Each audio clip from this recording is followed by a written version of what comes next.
Yeah, The Rock might be winning an Oscar because I just watched his new movie, The Smashing Machine, so here are my full spoiler-free thoughts on the best and worst parts of the movie. The movie follows the real-life events of a UFC fighter named Mark Kerr, and specifically a 3-year period in his life where he's fighting overseas in Japan, struggling a lot from addiction, and having a lot of struggles in his relationship. And The Rock absolutely nails this role. Like, he truly transforms both physically and mentally into Mark Kerr, and I've never felt this before watching a Rock movie, but I couldn't even see him in the role. Like, I was fully engrossed in the story, forgetting it's The Rock playing him. Now, I do find it kind of funny that after proving all the haters wrong, showing that he can do a very serious movie and role, his next performance next year is in the live-action Moana film, but that's besides the point. And I truly think The Rock deserves an Oscar nomination, and I would not be mad if he won the Best Actor Oscar. Now, there are other good performances in the film, not many, but mainly Emily Blunt, who plays his girlfriend Dawn. She's really good because Dawn, another character, really screwed up. She's suffering from a lot in this film mentally. Very unstable character, and Emily Blunt pulls it off perfectly. Speaking of positives, the entire first hour of the movie kind of setting up who this guy is, all his issues in his life, because I didn't know anything about him going into this film. I found that really interesting, and seeing him go to Japan, that first fight, all of that stuff was really incredible. Now, unfortunately,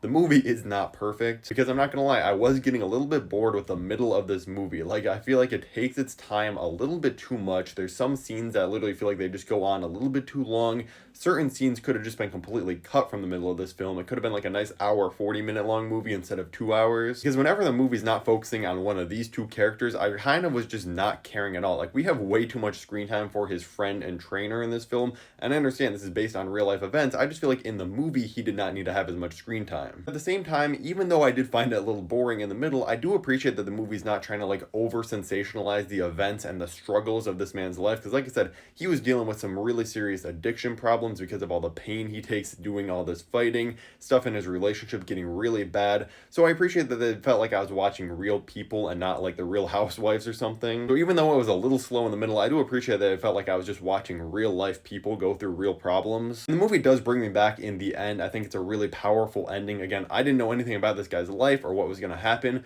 and I thought it was a really good way to go out in this film. With this being a dramatization of a documentary that already exists based on the same exact events with the same name even, there are some shots in this movie that do kind of feel like you are watching a documentary, which I honestly really appreciated. And I think overall this movie is shot really well and looks really good visually. There's a few really great 90s needle drops all throughout this movie, and the score is used pretty sparingly, but it's used in some pretty powerful moments that really elevate certain scenes. And ultimately, I do think this movie does a pretty good job at avoiding a lot of the cliches of biopics. Like, normally when you're watching a biopic, a story based on a true person, you kind of know all the beats the story is going to take, and I did not feel like that at all in this. So while it's not a perfect movie and definitely has its downsides, I did enjoy myself for the most part. Dwayne the Rock Johnson, like I said, incredible, and it ultimately made me very interested in this man's life. So it succeeded at its goal. I give it a very solid 7 out of 10. If you've seen it, let me know your rating for it in the comments below, and if you want to see all my other movie reviews on the channel, click the playlist above my head right now, and thank you for watching.